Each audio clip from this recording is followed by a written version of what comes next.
హరే కృష్ణ. మనం రామనవమి సందర్భంగా రామాయణం అరణ్యకాండం నుండి చర్చిస్తున్నాం.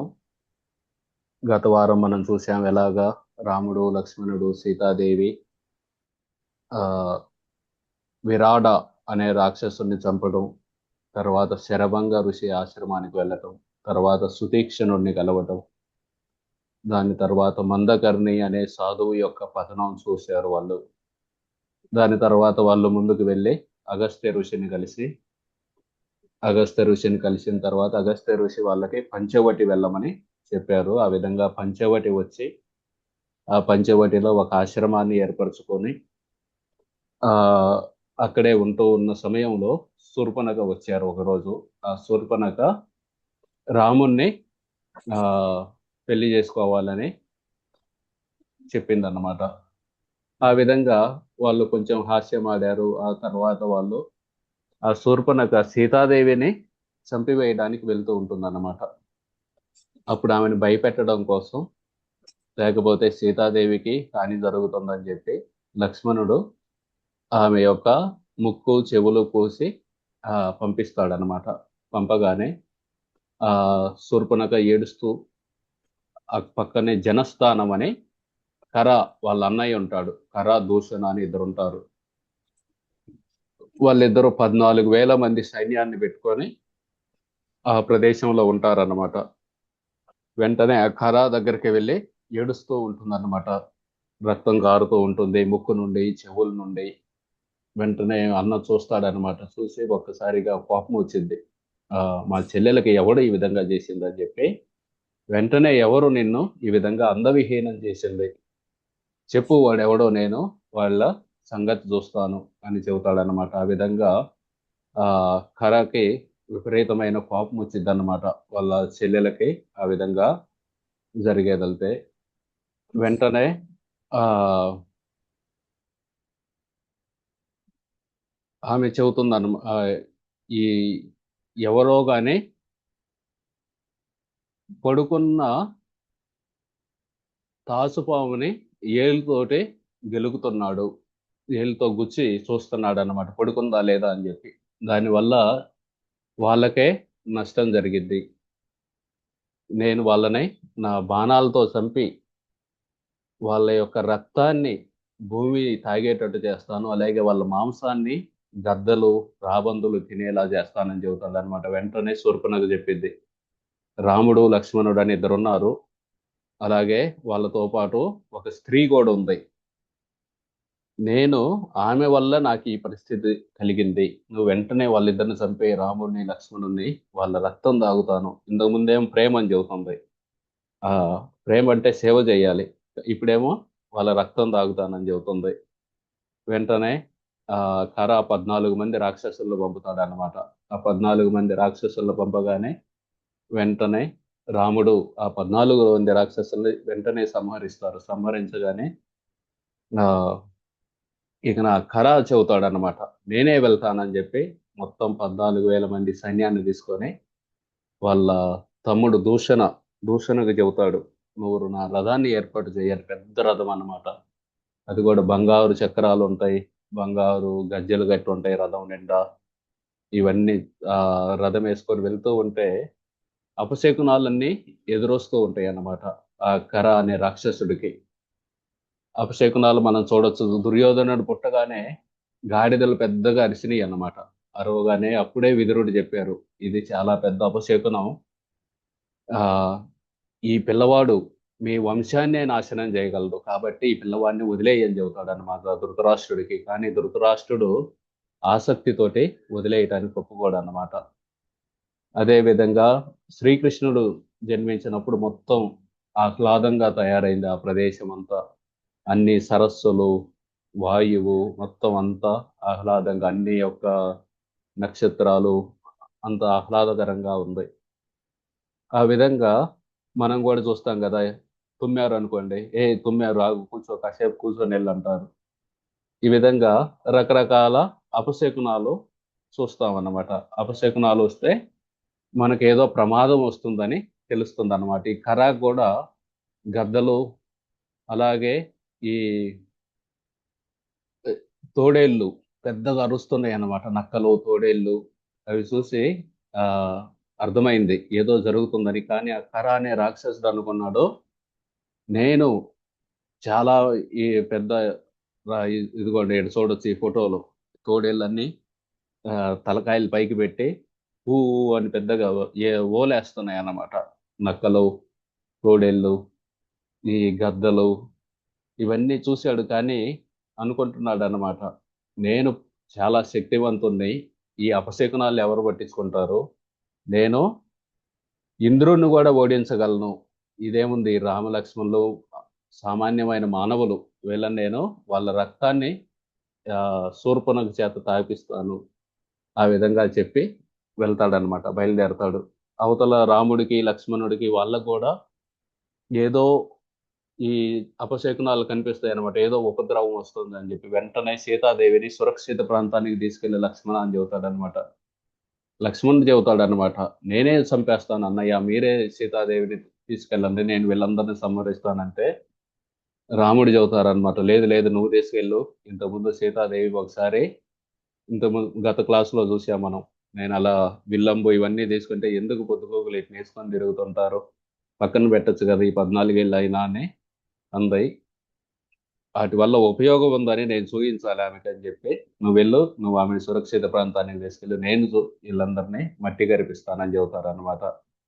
అని చెప్పి ఆయన బాణాన్ని విల్లంబును ఒకసారి ఆ తాడును ఒకసారి లాగి వదులుతారు. దానితో పెద్ద శబ్దం వచ్చింది. వెంటనే ఇక వాళ్ళందరూ వచ్చి వాళ్ళ చేతుల్లో ఉన్న ఈటెలు, వాళ్ళ చేతుల్లో ఉన్న గదలు, కత్తులు అన్నిటినీ ఇసిరేస్తారు ఒక్కసారిగా రాముడి మీద. రాముడు ఒక్కసారిగా వేల కొద్ది బాణాలు వదిలేసి వాటన్నిటిని పడగొడతారనమాట. వాటన్నిటిని పడగొట్టి వాళ్ళందరినీ చంపేస్తారు మనసు యొక్క వేగంతో. దాని తర్వాత దూషణుడిని వాడి రథాన్ని పడగొడతాడు. తర్వాత దూషణుడి యొక్క గదని పడగొడతాడు. తర్వాత ఆ దూషణుడిని చంపేస్తాడు అనమాట. ఆ దూషణుడిని చంపగానే త్రిశిర అనే ఇంకొక రాక్షసుడు వస్తాడు. ఆ రాక్షసుని కూడా చంపుతాడు. చంపగానే ఇక చివరికి కరా వస్తాడు అనమాట. హరుడు, ఆ కరా రాక్షసుడు వచ్చి ఆ రాగానే ఇక రాముడు చెబుతాడు అన్నమాట, నువ్వు ఎంతో మంది సాధువులు, ఋషులు, మునులు వీళ్ళందరూ ఉన్నారు ఈ దండకారణ్యంలో, వాళ్ళందరినీ చంపావు, ఎంతో పాపాన్ని మూట కొట్టుకున్నావు, వాటన్నిటికీ ఈ రోజు నీకు ప్రతిఫలం దొరికిద్ది. మనం అనుకోవచ్చు అన్నమాట, ఆ పాపాన్ని, నేను పాపం చేస్తున్నాను కానీ నాకేం కాదులే అని అనుకోవచ్చు. కానీ వాని యొక్క ప్రతిఫలం ఎదురు చూస్తుంది అని చెబుతారన్నమాట. కొంతమంది ఈ డబ్బుని దొంగతనంగా లేకపోతే అధర్మంగా సంపాదిస్తారు. అధర్మంగా సంపాదించి సౌకర్యంగా జీవిస్తూ ఉంటారు. రాముడు చెబుతున్నాడు అన్నమాట ఇది. కానీ వాళ్ళు చెదలు పట్టిన చెట్లు లాంటి వాళ్ళు. చెట్టు బాగానే కనిపించింది అనమాట, చెదలు పట్టిన చెట్టు. కానీ లోపల లోపలంతా తినేసి ఉన్నాయి పురుగులు. ఒక్కసారిగా కూలిపోయింది. ఎలాగైతే అన్ని పండ్లు ఒకే సీజన్లో రావు. ఇప్పుడు మామిడికాయలు వచ్చే సీజన్ అయింది, కానీ అవి వర్షాకాలంలో అలాగే శీతాకాలంలో రావు. అవి ఎండాకాలంలోనే వస్తాయి. అదేవిధంగా కొన్ని పండ్లు సీజన్ ప్రకారం వస్తాయి. అలాగే మనం చేసిన పాపాలకి ప్రతిఫలాలు కూడా సీజన్ ప్రకారం వస్తాయి, కానీ తప్పకుండా వస్తాయి అని రాముడు చెబుతున్నారన్నమాట.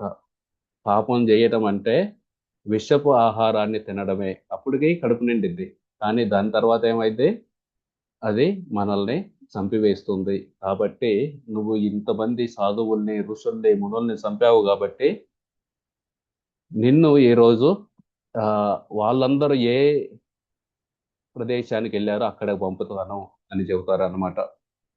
అని చెప్పగానే ఆ ఖరా చెబుతాడు అనమాట రాముడితోటి, నువ్వు ఆ నిజంగా గొప్పవాడివైతే వాళ్ళు ఏ విధంగా వాళ్ళ గొప్పలు వాళ్ళు చెప్పుకోరు. రా నాతోటి రా, నువ్వు ఈ 14,000 మంది సాధారణ రాక్షసుల్ని చంపావు, అందులో గొప్పే ఉంది, నాతో రా, నాతో ఫైట్ చేయి. ఈ 14,000 మంది రాక్షసుల యొక్క భార్యలు కన్నీళ్లు పెట్టుకొని ఉన్నారు, వాళ్ళ కన్నీళ్లను తుడుస్తాను నేను నిన్ను చంపి అని ఆ గదని ఇసిరేస్తాడనమాట. ఆ గదని ఇసిరేయగానే ఒక్క బాణంతో రాముడు ఆ గదను పడగొట్టి చెబుతారనమాట. ఇదేనా నువ్వు ఆ భార్యలో కన్నీళ్లు తుడుస్తాను అది ఇది అని చెప్పావు, నీ గదని ఒక్క బాణంతో పడగొట్టానని చెప్పి ఆ చెబుతారన్నమాట. నీ నిన్ను చంపి ఈ దండకారణ్యంలో మళ్ళీ శాంతిని నెలకొల్పుతాను. వీళ్ళందరూ ఈ ఋషిమునువులు యజ్ఞం చేయాలంటే భయపడుతున్నారు నీ దెబ్బకి. ఈ రోజుతోటి నిన్ను చంపేసి వాళ్ళు మళ్ళీ యజ్ఞాలు చేసే విధంగా చేస్తాను అని చెప్పగానే ఆ కర్ర వెంటనే ఒక పెద్ద సాల చెట్టుని తీసి ఇసిరేస్తారనమాట. దాన్ని కూడా పడగొట్టేసి ఆ చెట్టుని వెంటనే ఒక అస్త్రం తీసుకొని ఆ కర అనే రాక్షసుని చంపేస్తారన్నమాట. ఈ విధంగా ఈ 14,000 మంది రాక్షసుల్ని కేవలం 1:30 ముహూర్తంలో చంపేశారన్నమాట. అంటే 72 నిమిషాల్లో 72 నిమిషాల్లో 14,000 మందిని రాముడు చంపేశారన్నమాట. చంపగానే వాళ్ళలో నుండి ఒక్కడు తప్పించుకున్నాడు, అకంపన అని. వాడు పరిగెత్తుకుంటా డైరెక్ట్గా లంకకు వెళ్ళాడు. లంకకు వెళ్ళి రావణుడు కూర్చొని ఉంటే రావణుడికి చెప్పాడనమాట. జనస్థానములో నీకు ఎంతమంది ఉన్నారో నీ యొక్క క్యాంప్ ఉంది కదా, మిలిటరీ క్యాంప్ మొత్తం తుడిచిపెట్టుకుపోయింది, ఎవ్వరు లేరు అక్కడ, నేను ఒక్కనే బతికాను. నేను ఈడకి పరిగెత్తుకుంటూ వచ్చి నీకు సమాచారం ఇవ్వడానికి వచ్చాను అనగానే రావణుడు చెబుతారనమాట, ఎవరు చంపింది మనలో వాళ్ళని అక్కడ, ఇంద్రుడా, కుబేరుడా, యమరాజా ఎవరు అనగానే వీళ్ళెవ్వరు కాదు, దశరథుడు కుమారుడు ఒక ఆయన ఉన్నారు రాముడని, ఆయన చాలా పరాక్రమవంతుడు, ఆయనే ఖర దూషణ వీళ్ళందరినీ చంపేశారు అనగానే రావణుడు అడుగుతాడు అనమాట, ఒక్కడే ఉన్నాడా లేకపోతే ఆయనతో ఇంద్రుడు కూడా ఉన్నారు అంటారు. లేదు లేదు, ఇంద్రుడు లేడు, ఎవరు లేరు, ఆయన ఒక్కడే ఉన్నారు, ఆయనతో పాటు వాళ్ళ తమ్ముడు ఉన్నారు లక్ష్మణుడు, వాళ్ళే వీళ్ళందరినీ చంపేశారని చెప్పగానే రావణుడు చెబుతాడు అనమాట, ఇప్పుడే వెళ్ళి వాళ్ళిద్దరిని చంపేస్తాను. వాళ్ళకు ఎంత శక్తిమంతులైనా సరే వాళ్ళు మొత్తం లోకాలను నియంత్రించవచ్చు, సముద్రంలో అలలు ఆపొచ్చు, కానీ నా దగ్గర నుండి వాళ్ళు తప్పించుకోలేరు అనగానే అకంపనుడు చెబుతాడనమాట, లేదండి వాళ్ళని అంత సులభం కాదు, వాళ్ళ దగ్గర ఒక అందమైన స్త్రీ ఉంది, అప్సరస్సులు గంధర్వ స్త్రీలు కూడా ఆమెతోటి సమానంగా రారు, ఆమెను గనక మీరు అపహరించి తీసుకొని వచ్చారనుకోండి, ఆ రాముడు ఆమె లేకుండా బతకలేరు, ఆ పని చేయను అని చెబుతారనమాట. ఆ పని చేయనగానే ఇక నా రావణుడు సరే అనుకుంటా సమయానికి అప్పటికే శూర్పణఖ కూడా వచ్చేసింది అక్కడికి. శూర్పణఖ వచ్చి రావటమే రావణుడిని తిట్టడం మొదలు పెట్టింది అనమాట. నువ్వు ఒక కామ పిశాచివి, ఆ నీకు ఏం జరుగుతుందో తెలియదు నీ రాజ్యంలో అని తిట్టడం మొదలు పెట్టింది అన్నమాట. ఇంత నీ రాజ్యంలో ఇంత ఉపద్రవం వచ్చి పడింది, అయినా ప్రశాంతంగా ఎలా కూర్చున్నావు నువ్వు? ఎవరైతే రాజు ఇంద్రియ లోలుడై ఇంద్రియాలను ఆనందిస్తూ బతుకుతూ ఉంటాడో అటువంటి రాజుని నాగరికులు గౌరవించరు. ఈ రాజ్యంలో వచ్చే సమస్యలన్నిటికీ రాజు వెంటనే వాటిని పరిష్కరించాలి, లేకపోతే అటువంటి రాజు నాశనం అయిపోతాడు. ఈ శూర్పణఖ చెబుతుంది అన్నమాట ఇవన్నీ రాజు గురించి, రాజు ఎలా ఉండాలని. రాజు అనేవాడు ఎప్పుడు గూఢచారులకి సమయం ఇవ్వాలి. గూఢచారులు వేరు వేరు దుస్తులు వేసుకొని వెళ్ళి రాజ్యంలో నలుమూలల్లో ఎక్కడేం జరుగుతుందని కనిపెట్టి వస్తారనమాట.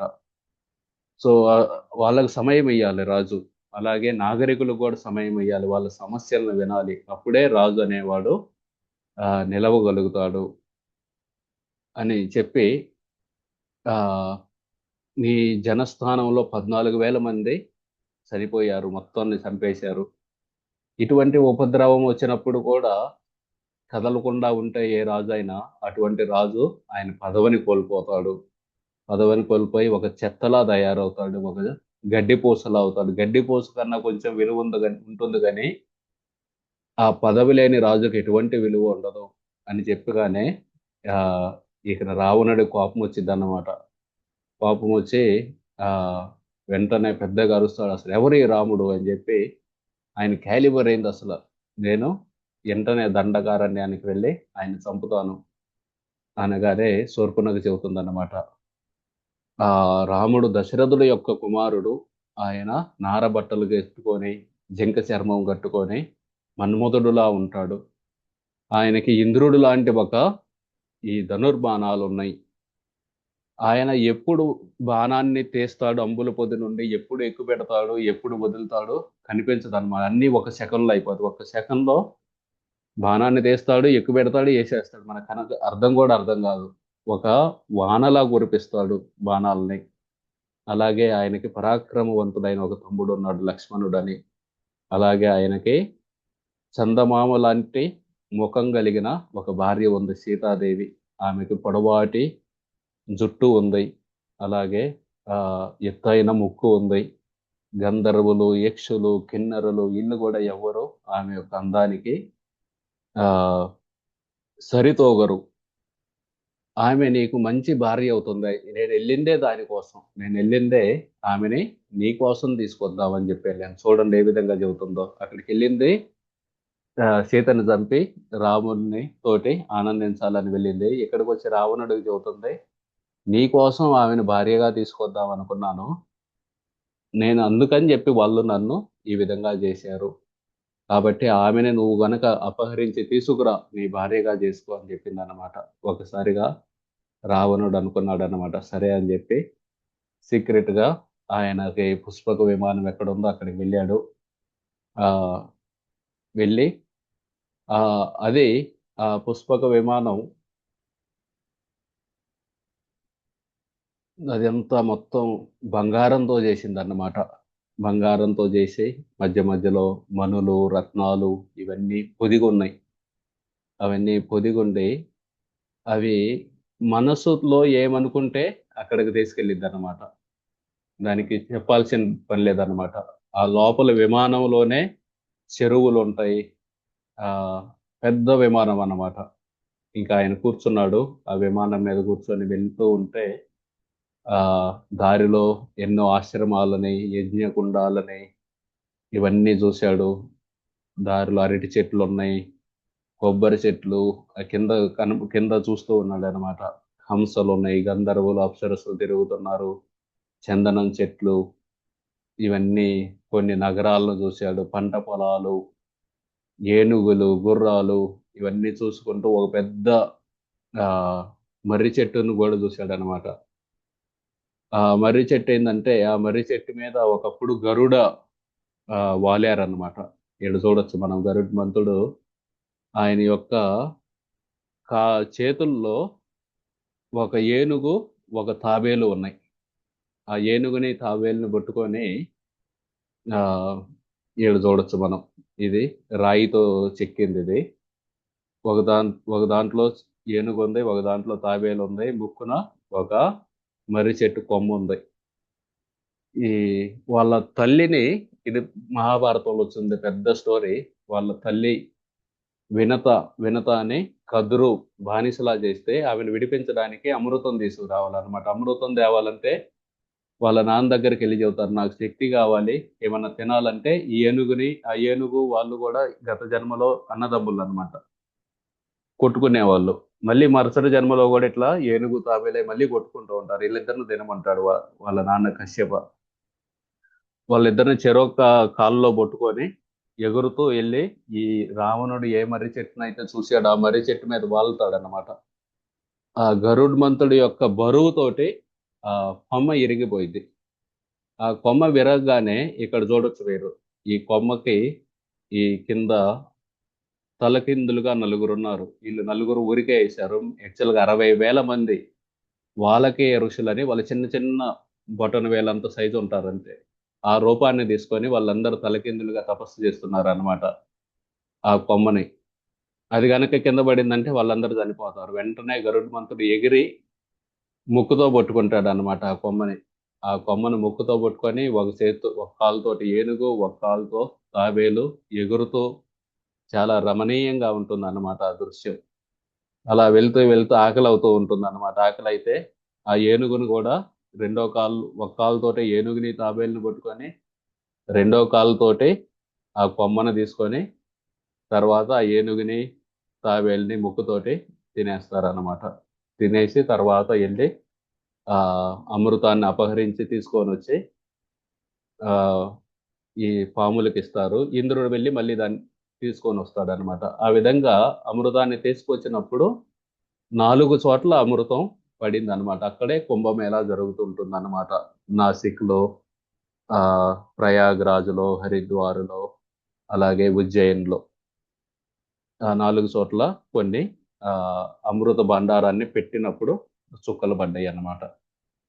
ఆ విధంగా ఈ ఈ మర్రి చెట్టును చూశాడన్నమాట రావణుడు పైగా వెళ్తూ. ఇక్కడ చూడొచ్చు ఈ కొమ్మల మీద ఆహ్, తలకిందులుగా ఏలాడుతున్నారు. వాళ్ళకేయ ఋషులు వీళ్ళు 60,000 మంది. వెళ్ళి డైరెక్ట్‌గా మరీచుడి యొక్క ఆశ్రమానికెళ్ళాడన్నమాట రావణుడు. మరీచుడి యొక్క ఆశ్రమానికెళ్ళి ఆహ్, రావణుడు చెప్పటం మొదలుపెట్టాడన్నమాట. నాకు చాలా ఆహ్, ఉద్విగ్నంగా ఉంది. మా తమ్ముళ్ళు ఖర, దూషణని చంపేశారు. శూర్పణఖని కూడా శిక్షించారు. ఇదంతా జనస్థానంలో జరిగింది. రాముడనే ఎవరో ఒక సైనికుడంట. అది గూడా సామాన్య మానవుడు. మా 14,000 మంది సైన్యాన్ని చంపేశారు. ఆయనకి జీవితం తరిగిపోయింది. అందుకే ఇలాంటి తప్పుడు పని చేశాడు అని చెప్పి అధర్మవంతుడు గాబట్టే ఈ విధంగా చేశాడు. వాళ్ళ నాన్నే ఆయన్ని ఇంట్లో నుండి వెళ్ళగొట్టాడంట. అందుకే అడవుల్లో తిరుగుతున్నాడు. అటువంటి రాముడు మా చెల్లెల యొక్క ముక్కుని, చెవుల్ని కోశారు. ఆ విధంగా నాతో శత్రుత్వాన్ని పెంచుకున్నాడు. నేను వాళ్ళ భార్యని అపహరించాలనుకుంటున్నాను. నీ సహాయం గావాలి మారీచ అనగానే నువ్వు చాలా శక్తివంతుడమైన వాడివి. నీకు ఈ ట్రిక్స్ అన్నీ తెలుసనమాట. ఏ రూపం గావాలంటే ఆ రూపం ధరించగలుగుతావు. కాబట్టి నీవు వెళ్ళు. ఆహ్, వెళ్ళి ఒకసారిగా అక్కడ ఆహ్, రూపాన్ని తీసుకో. ఈ మరీచుడికి చెబుతున్నాడనమాట. సౌవర్ణత్వం మృగో భూత్వా చిత్రో రజత బిందుభిః ఆశ్రమే తస్య రామస్య సీతాయ ప్రముఖే చర. స సౌవర్ణ అంటే బంగారు జింక అన్నమాట. మృగ భూత్వా చిత్రో రజత బిందుభి ఆ బంగారు యొక్క జింక మీద రజత అంటే వెండి, వెండి చుక్కలుంటాయి. ఆ వెండి చుక్కలతోటి ఆ రాముడి యొక్క ఆశ్రమం దగ్గర తిరుగుతూ ఉండు నువ్వు సీతాదేవి ముందు అని చెబుతాడనమాట. అనగానే అప్పుడు సీతాదేవి నీ గురించి అడుగుతుంది. అప్పుడు నేను ఆమెను అపహరిస్తాను రాముడిని. నీవు తీసుకెళ్ళు అని చెప్పగానే ఆ మరీచుడికి ఒక్కసారిగా గొంతు ఎండిపోయిద్దనమాట. భయం పుట్టిద్ది. భయం పుట్టి ఆ పెదాలు కూడా ఎండిపోతాయి. దాన్ని నాలికతో తడుపుకుంటాడు ఒకసారి. గుడ్లురిమి చూస్తూ ఉంటాడనమాట భయంతోటి. కళ్ళు ఆర్పకుండా. వినేది నిజమేనా అని చెప్పి. నిజమేనా? ఎందుకంటే మరీచుడికి గత అనుభవం ఉందన్నమాట. రావణుడికి లేదు. మారీచుడికి ఆల్రెడీ తెలుసు.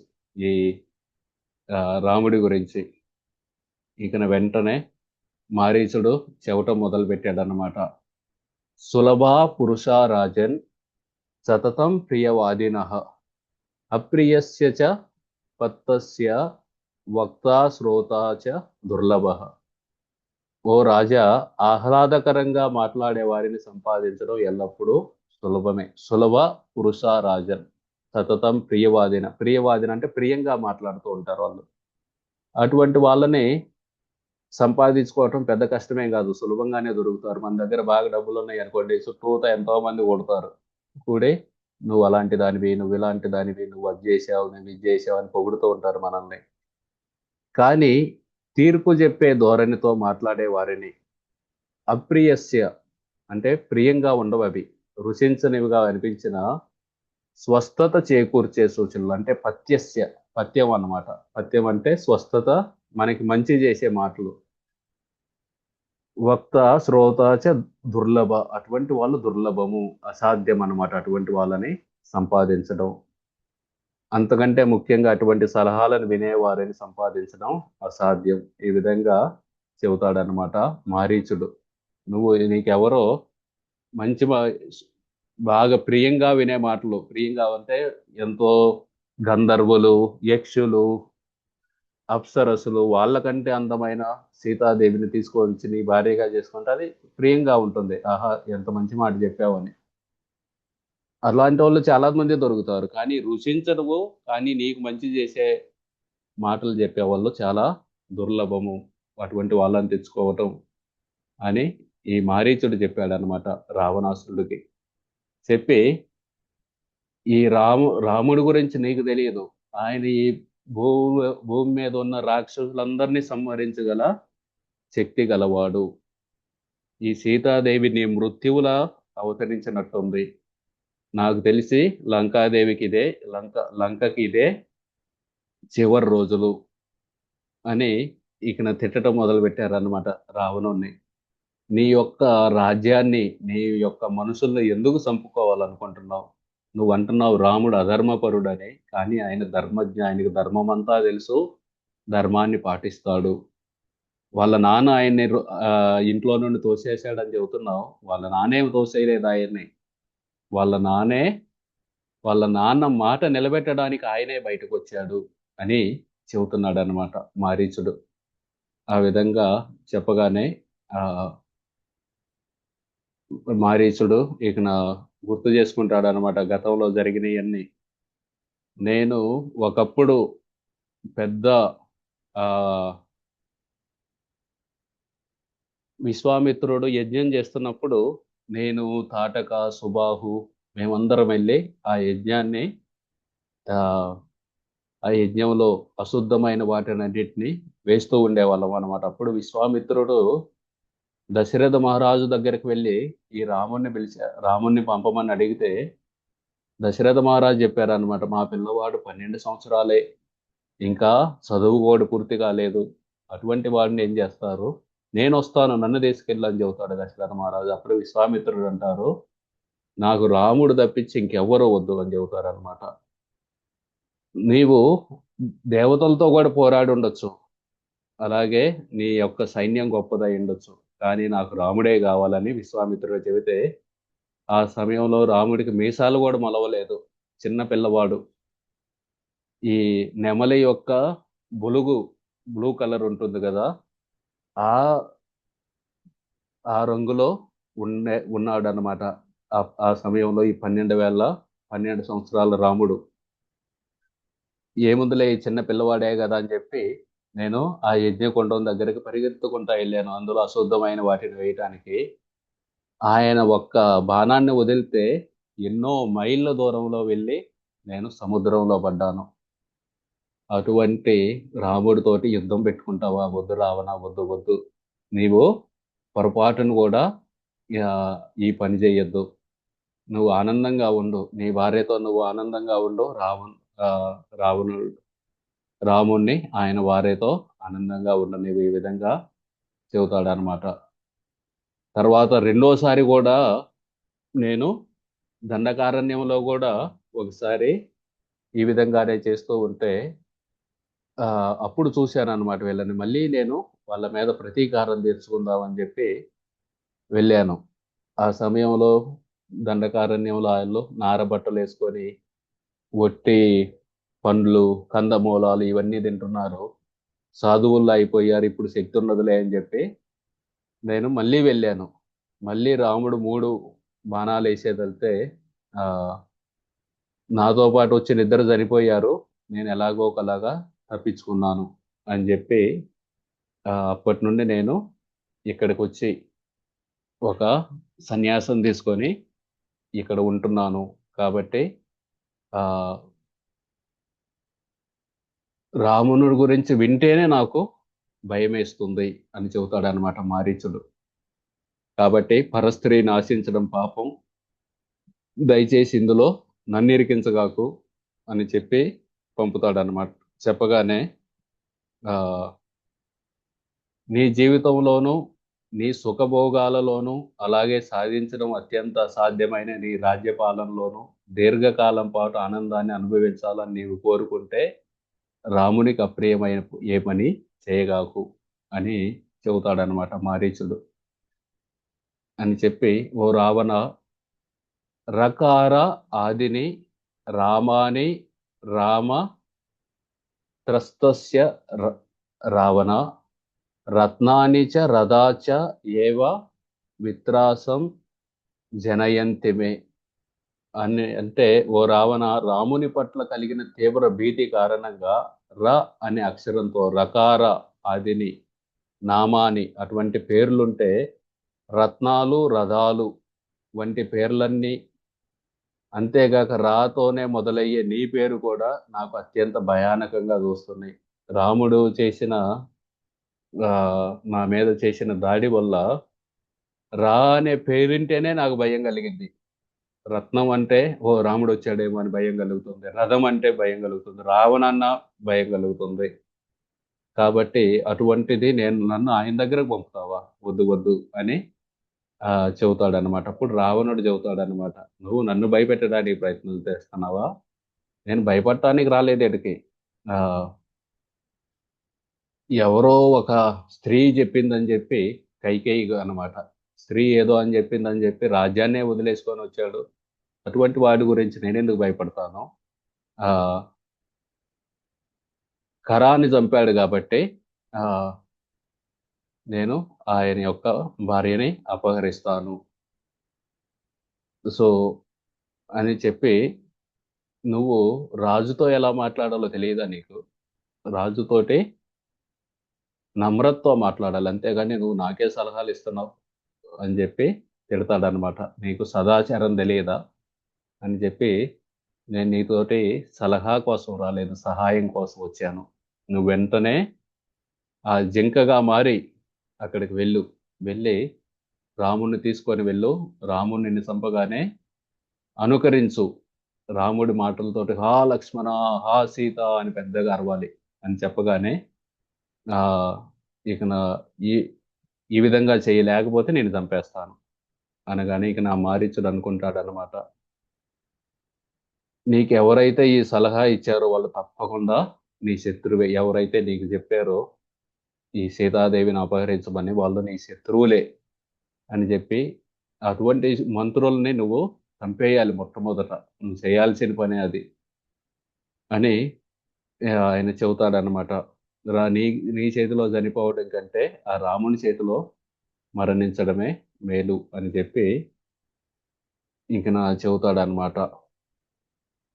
ఆనయిష్యసి చేత్ సీతం ఆశ్రమాత్ సహితో మయా నయేవ త్వం అసి నయేవ అహం నయేవ లంకా న రాక్షస. నువ్వు నాతో కలిసి అక్కడికి వెళ్ళి వారి ఆశ్రమం నుండి సీతను తీసుకురావాలని చూస్తే అప్పుడు నువ్వు ఉండవు, నేను ఉండను, లంక ఉండదు, రాక్షసులు ఉండరు. నా ఏవత్వం, నువ్వు ఉండవు. అసి నా ఏవ అహం, నేను ఉండను. నా ఏవ లంక, లంక కూడా పోయింది. నా రాక్షసులు కూడా ఉండరు అని చివరిగా ఒక మాట చెప్పారనమాట. వీళ్ళందరూ ఉండరు, నీకు సరేనా ఇది అని. అయినా సరే వినాశకాలే విపరీతి బుద్ధి అని రావణుడు వెళ్ళాలి అంటాడనమాట. వెళ్ళాలని చెప్పి ఇంకా ఆ విధంగా మారీచుడు రావణుడు కలిసి దండకారణ్యానికి బయలుదేరతారనమాట. ఒక జింకలా మారిపోతాడనమాట.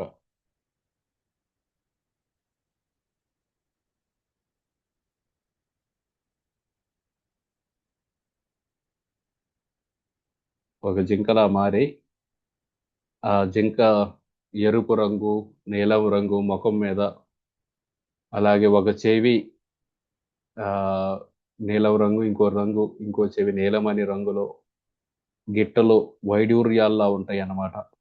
ఆ తోకేమో అన్ని రకాల తోటి ఇంద్రధనుస్సులా ఉంటుంది. ఇక గడ్డి నములుతూ ఆ ఆశ్రమంలో అటు ఇటు తిరుగుతూ ఉంటాడు.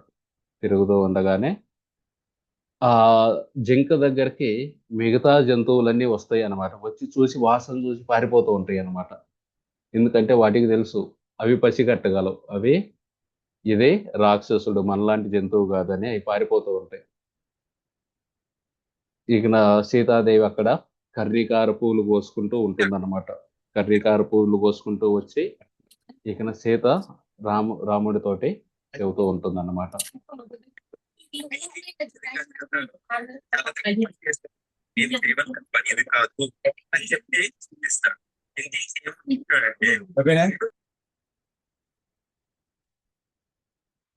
అహో రూపం అహో లక్ష్మి స్వర్ సంపచ్చ శోభన మృగో అద్భుతో విచిత్రాంగో హృదయం హరతి ఇవ మే. అహో రూపం, ఓ ఎటువంటి రూపం, అహో లక్ష్మి ఎటువంటి తేజస్సు ఉంది ఈ జింకలో, స్వర్ సంపచ్చ శోభన ఎంత మధురమైన అరుపు, మృగో అద్భుతో విచిత్రాంగు అద్భుతమైన అవయవ సౌష్ఠవం కలిగిన ఈ జింక ఎంత అపరూపమో కదా, హృదయం హరతి ఇవమే నా హృదయాన్ని హరించేసింది, నా హృదయాన్ని దోచుకుంది ఈ జింక అని చెప్పిందన్నమాట సీతాదేవి రాముడితోటి. చెప్పగానే ఇకన వెంటనే నాకు ఈ జింక కావాలి అని సీతాదేవి చెప్పగానే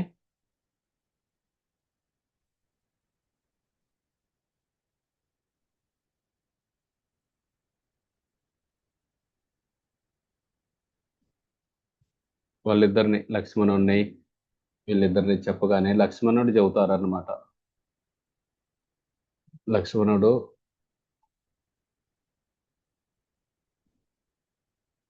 రాముడు చెబుతారు, ఇటువంటి జింకని ఇంతకుముందు నేను ఎక్కడా చూడలేదు ఈ అడవిలో.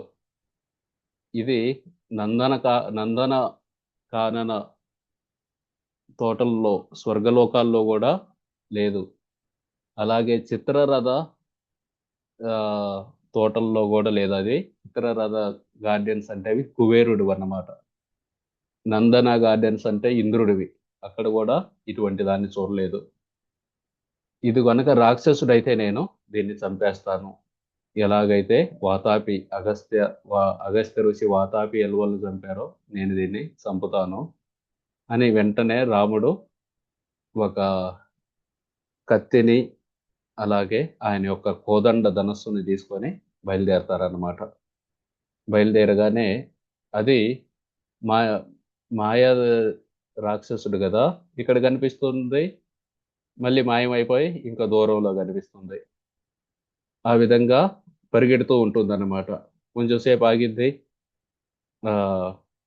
రాముడు కొంచెం దగ్గరగానే మళ్ళీ పరిగెత్తింది. ఆ విధంగా బాగా దట్టమైన అడవిలోకి తీసుకెళ్తుంది అనమాట. కొంచెం సేపు దగ్గరకు వచ్చింది, కొంచెం సేపు భయంతో పారిపోయింది. ఆ విధంగా వెళ్ళగానే చివరికి రాముడు బ్రహ్మాస్త్రాన్ని తీసి వేస్తాడనమాట.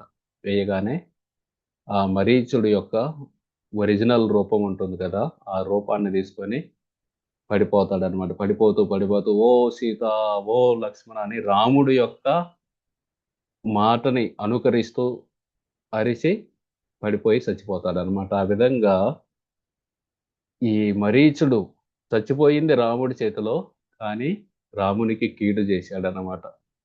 జటాయు చనిపోయింది రావణుడి చేతిలో, కానీ రాముడికి మేలు చేసిందనమాట. ఎవరి చేతిలో చనిపోయామన్నది ముఖ్యం కాదు, మనం భగవంతుడికి సేవ చేస్తున్నామా కీడు చేస్తున్నామా అనేది ముఖ్యం అన్నమాట. అందుకే ఆ జటాయుకి రాముడు అంత్యక్రియలు చేశాడనమాట. భగవంతుడే అంత్యక్రియలు చేశారు. ఆ విధంగా పెద్దగా అరిసి చెప్పగానే సీతాదేవి వెంటనే లక్ష్మణుడికి, వీళ్ళిద్దరు విన్నారనమాట ఆశ్రమంలో. లక్ష్మణుడికి చెప్పారు, నువ్వు ఏం జరిగినా సరే ఈ ఆశ్రమం నుండి అడుగు బయట పెట్టొద్దని రాముడు చెప్పి మరీ వెళ్ళాడు. అయినా సరే లక్ష్మణుడు నేను వెళ్ళనంటారు. సీతాదేవి అంటుందన్నమాట, నువ్వు వెంటనే వెళ్ళు, రాముడికి ఏదో సమస్య వచ్చింది, నేను ఆ రాముడి యొక్క అరుపు విన్నాను, నువ్వు వెంటనే వెళ్ళి మీ అన్నయ్యని కాపాడాలి అని చెప్పగానే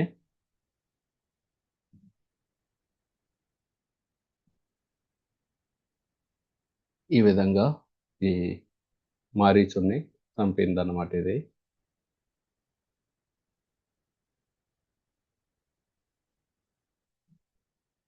లక్ష్మణుడు చెబుతారనమాట, రాముణ్ణి గంధర్వులు, అసురులు, నాగ, ఇంద్ర వీళ్ళెవ్వరు కూడా ఓడించలేరు. అది ఖచ్చితంగా మారీచుడి యొక్క శబ్దమే కాబట్టి నీవేమి సందేహించాల్సిన పని లేదనగానే ఒకసారిగా సీతాదేవి నీకు అసలు దయ అనేది ఉందా? నీ వంశంలోనే నువ్వు ఆ, నీ వంశాన్ని దిగజార్చడానికి పుట్టావు. నువ్వు అసలు ఈ అడవికి వచ్చిందే నా కోసం.